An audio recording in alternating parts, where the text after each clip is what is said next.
Kita lanjutkan. Dan hendaklah dibaca Quran atau maulid atau maulud dengan yang betul hurufnya dan barisnya. Nah, itulah ada hukum tajwid. Ya. Ada izhar, ada idgham bi gunnah, ada iqlab, ada ikhfa, segala macam. Wajib tuh dipelajari biar dia tahu. Yaitu dengan tajwid. Dan jangan sekali-kali ada di situ orang minum rokok. Paham minum rokok? Bukan rokok diminum. Maksudnya menghisap rokok. Makanya kalau ada acara, seumpama lagi baca Al-Quran atau ada acara maulid, aneh nggak benci sama ngerokok, silakan masing-masing, ya. Tapi sepatutnya mereka lebih memperhatikan etika adab, bisa menyesuaikan kondisi. Nanti udah kelar baca Quran, udah kelar baca maulid, selesai, ramah tamak ngobrol, terserah yang ngerokok, haknya dia. Tapi jangan sampai di saat apa? Di saat ada pembacaan maulid, dia sambil dengus, sambil ngelepus ngerokok. Nah, ini nggak baik, nggak bagus. Apalagi ada pembacaan Al-Quran, ya. Mari kita dengarkan pembacaan suci Al-Quran oleh qori kita Ustadz Fulan bin Fulan. Dia sambil dengar, sambil ngerokok. Oh, ini nggak ada etika namanya, nggak baik, nggak bagus, ya. Atau madat, tahu nggak madat? Madat tahu madat? Main apaan saat madat? Ini kartu atau umpama jenis mainan dulu tuh, ya. Dan jangan bercerita, usahakan jangan ngobrol. Wa idza quri'al Qur'anu fastami'u lahu wa ansitu la'allakum turhamun. Dan jika dibacakan Al-Qur'an fastami'u lahu. Allah firmankan fastami'u, bukan fasma'u. Beda. Kalau fasma'u dengarkanlah. Tapi kalau fastami'u dengarkan dan simak bacaannya. Kalau cuma dengar, ya tadi bisa aja sambil ngerokok sambil dengar, bisa enggak? Bisa, tapi Allah suruh bukan fasma'u, fastami'u. Istami', tuh kalau guru bilang istami', perhatikan. Arti perhatikan tuh dengar, simak, ya. Jadi direnungkan, fastami'u lahu wa ansitu, diam. Lagi dibaca Al-Quran, diam, tenang. Ini dibacakan firman Allah. Atau bacakan maulid, diam, tenang, tuh, ya. Ini zaman sekarang beda. Lagi baca maulid, apalagi qasidahnya. Belum lama yang rame itu. Ya nafsuti, teng teng teng teng, dijoget. Ini kan sebetulnya penghinaan sama Nabi. Ini orang nggak ngerti. Lagi dibacakan kisahnya Nabi. Makanya buat anak hadroh juga dipesen tuh, ya. Cara gaya bacanya jangan dipotong. Ya nafsuti bil liqa, dipotong. Ya nafsuti apaan? Tati itu. Itu kalau ngerti artinya, ya nafsu, wahai jiwa, tibi bil liqa, senanglah engkau dengan perjumpaanmu kepada Allah. Jadi ini qasidah mengisahkan kematian. Jadi pantas enggak lagi diingetin kematian, tapi yang diingetin joget-joget? Pantas nggak? Nggak pantas. Sama juga dia menghina. Nah, orang kalau akalnya sehat, Bu, diingetin kematian, mestinya dia joget apa ada rasa takut? Takut mati. Ini mau begini khawatir nanti. Kalau lagi diceritakan kematian dia joget, khawatir nanti ajalnya nyampe lagi joget. Ada nggak orang lagi di panggung joget mati? Ada nggak? Ada kan? Itu namanya mati syahid apa sangit? Oh, bukan syahid. Nah, enak banget. Belum lama viral tuh. Kesian ngeliatnya. Udah nenek-nenek naik panggung. Mending bisa joget. Cuma gini-gini doang. Nggak ada detik nyusup. Juk. Mati. Ya Allah, Nek. Tahu begitu jangan joget, Nek. Sian amat. Lagi ngaji begini, bagus. Ada meninggal pengajian, wafat di majlis taklim. Oh, cakep. Ini pengajian majlis taklim taman surga. Ada orang lagi ngaji, wafat, umurnya habis. berarti dia mati dalam kondisi apa? Ada di tamannya surga. Berarti kalau di dunia dia sudah sering ada di taman surga, maka enggak diragukan lagi. Nanti di akhirat dia akan ada di taman surga yang hakiki. Jadi ada pengajian, ada yang habis ajalnya, bagus. Meninggal di majlis taklim, bagus nggak Bu? Karena ini ngaji nih. Ada yang mau mati nggak?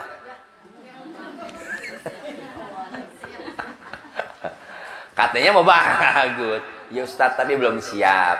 Bu, semua juga belum siap, Bu. Mati mas, siap nggak siap pasti? Ya. Justru itu, ya. Kalau ditanya siap mati nggak? Pasti jawabannya nggak bakal siap. Belum Ustaz, belum. Kalau Ustaz bisa ngomong, Ustaz Anda belum siap mati. Tapi kalau maut udah datang, ayo, drop pinggang malaikat mautnya,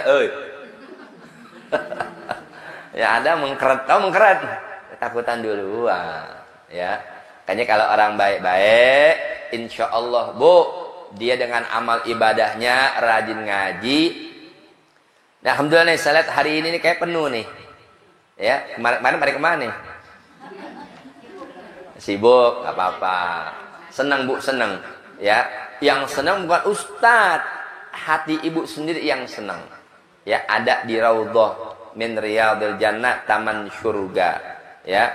Jadi kalau pengajian ibu rutinin, biasa bergaul dengan orang baik-baik, nanti saat ajal kita sampai, umur kita mau dicabut, itu datanglah malaikat maut dalam bentuk yang rupawan, yang nyenengin kita, nggak nakutin. Tapi kalau umpama kebiasaannya minum, cekekin botol Bu ya, lehernya kurus botol. Ya, demennya banting kartu, ya Allah, maksiat dulu. Maka malaikat maut datang ingin mencabut nyawa orang seperti itu, tentunya dalam keadaan yang sangat menakutkan. Nah itu, ya, nauzubillah min dzalik. Jadi kalau dibaca Al-Quran jangan cerita. Kenapa? Karena sekalian itu menghilangkan hormat pada Quran atau pada Rasul, dan juga menyalahkan perintah Allah Ta'ala. Karena Allah suruh diamkan. Wa ansitu. Harapannya apa Bu? La'allakum turhamun.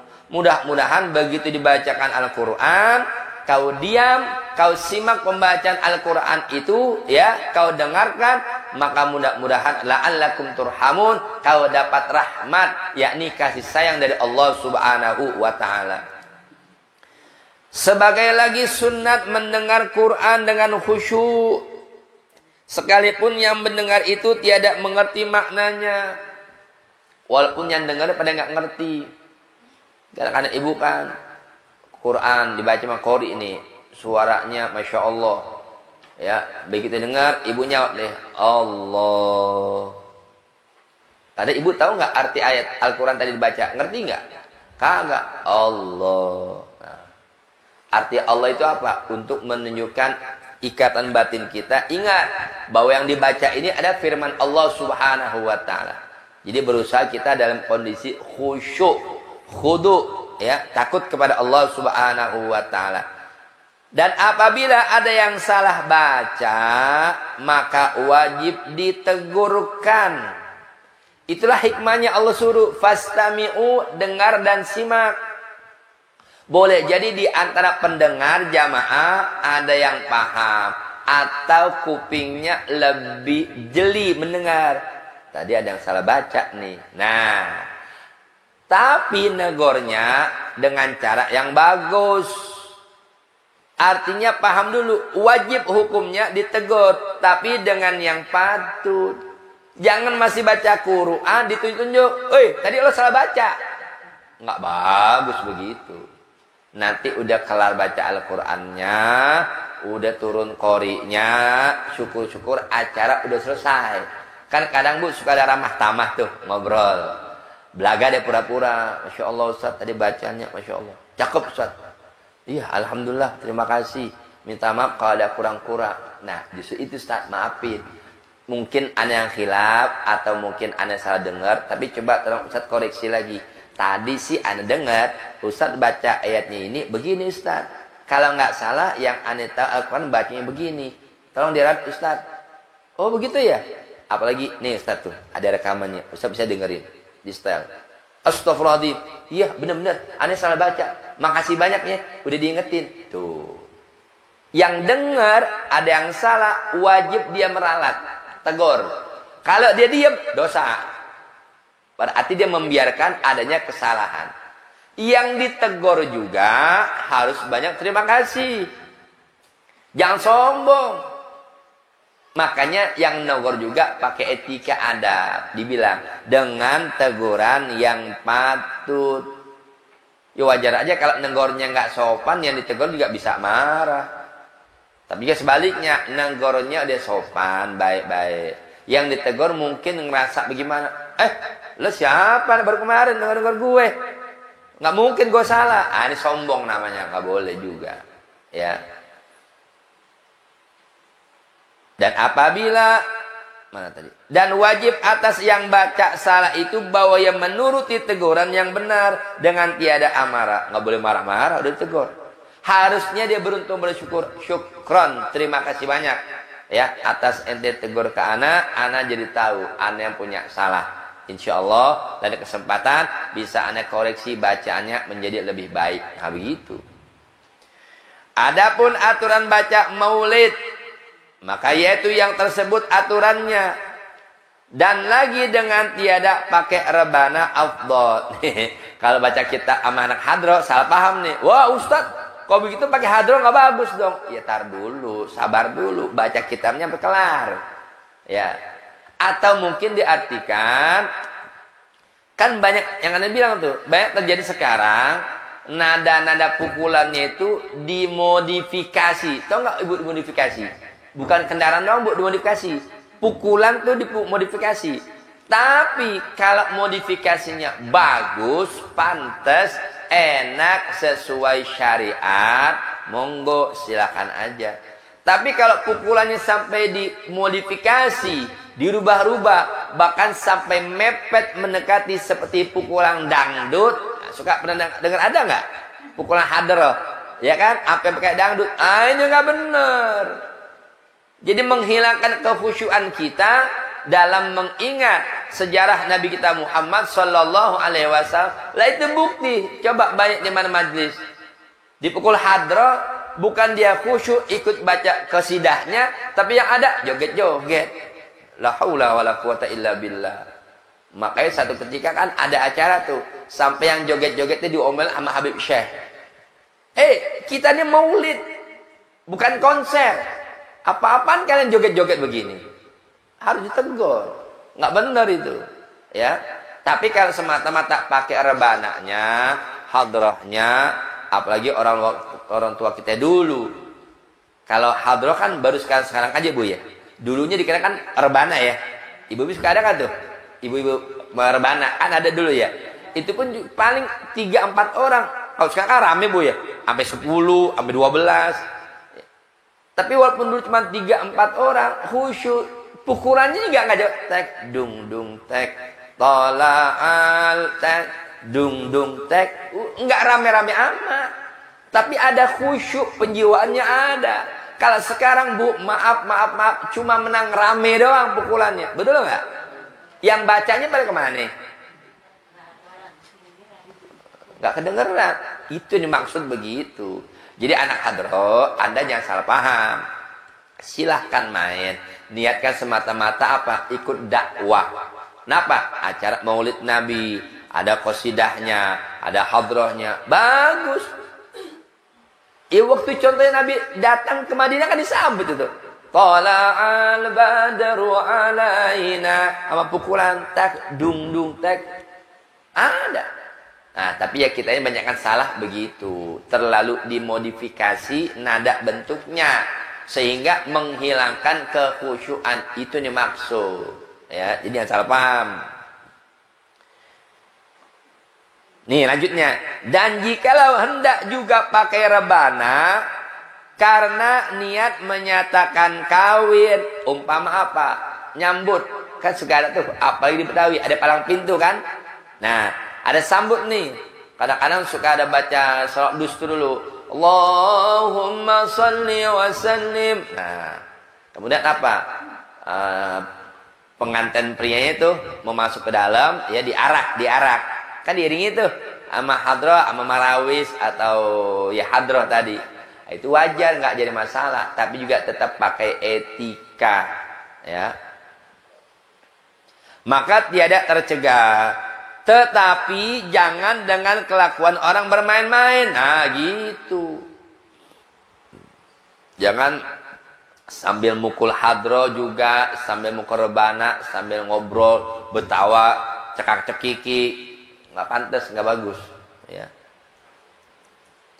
Maka itu menjadi bid'ah besar. Menghilangkan hormat kepada Rasulullah. Itu dimaksud. Jangan sampai Anda pukul rebana, pukul hadro, tapi tak punya etika, seakan-akan Anda tak hormat kepada Rasulullah Sallallahu Alaihi Wasallam. Jadi itu diantara yang sebabnya apa? Kalau emang bisa nggak pakai hadro, silahkan.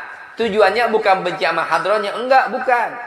Andai kata didapati, nih kalau umpama pakai hadro nggak beres nih. Kenapa? Kadang-kadang anak-anak suka bercanda. Nah, mending nggak pakai. Tapi kalau yakin, apalagi pemain pukulan hadrohnya, anak-anak pengajian, dia tahu etika, tahu adab, bisa khusyuk, pakai lebih bagus. Ya, lebih semarak. Apalagi kita hari gini kan udah terbiasa, kalau ada maulid kan pakai hadroh, Bu, ya. Justru kalau nggak pakai hadroh, sepi nggak? Nah, itu maksudnya. Tapi yang penting tidak menghilangkan kekhusyuan kita, akan tetap hormat kepada Rasulullah Sallallahu Alaihi Wasallam. Dan jangan sekali-kali dibaca maulid di tempat yang ada mainan yang haram. Seumpama tanji atau wayang. Kayaknya Bu, di akhir zaman ujiannya makin berat. Ada panggung. Tulisannya bagus. Peringatan maulid Nabi Muhammad Sallallahu Alaihi Wasallam. Cakep, bagus. Dari awal, tengah, sampai acara selesai ditutup dengan doa. Bahkan yang doa kadang-kadang sama Habib. Udah bagus deh. Cuma sayang, kadang-kadang panitia ini. Hadirin, acara sudah ditutup dengan baca doa.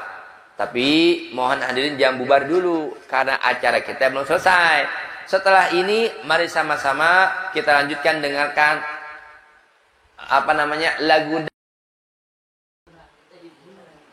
Sekarang kan, benar nggak ada kan? Kalau nggak ada lagu, yang bubar dulu. Sebab apa? Nanti bareng setengah jam nih ada kita kedatangan pelawak. Ada lagi.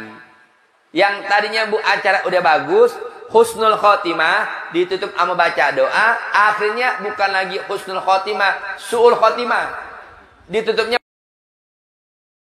lawakan. Jadi niat orang berubah. Mau kemana? Situ ada acara kan? Acara maulid, iya maulid, tapi ntar sih puncaknya apaan? Ada lawak, puncaknya lawak. Jadi bukan nunggu puncak acaranya mendengarkan mau'izatul hasanah, bukan itu lagi. Ini yang sangat bahaya dan amat sangat disayangkan. Nah, itu. Yuk, nasihat saya buat kaum ibu nih, kalau umpama ada acara seperti itu, dari awal ibu ikutin, tengah sampai akhir. Apalagi ibu tahu, entah penutupannya umpama ada lawak. Atau lagu, ibu mending selesai baca doa pulang, gak usah pakai nunggu. Nanggung anak bilang, mak pulang mak, nggak tunggu, mak mau nonton pelawaknya lucu.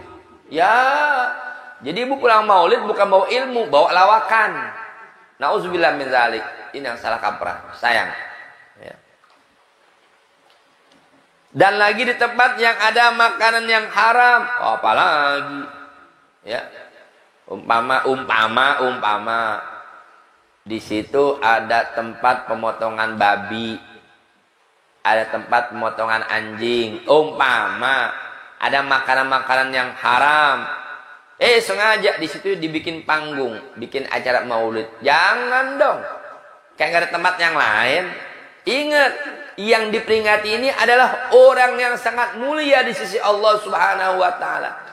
Satu-satunya manusia yang agung, yang Allah berikan kesempatan hanya kepada beliau, yakni Nabi Muhammad Sallallahu Alaihi Wasallam, yang nanti Bu, surga itu tidak bakal dibuka kecuali yang buka Nabi kita Muhammad Sallallahu Alaihi Wasallam. Dan catat, ingat, hanya yang boleh duluan masuk ke dalam surga siapa? umat Nabi Muhammad sallallahu alaihi wasallam. Umat Nabi yang sebelumnya entar belakangan. Jadi malu kalau kita jadi ngaku jadi umat Nabi Muhammad tapi tak bisa mencintai, menghargai, menghormati Nabi kita sendiri. Nggak boleh. Jangan, ya. Atau ada minuman yang haram di tempat orang pada mabuk, pada beler, teler, dibikin acara maulid. Jangan.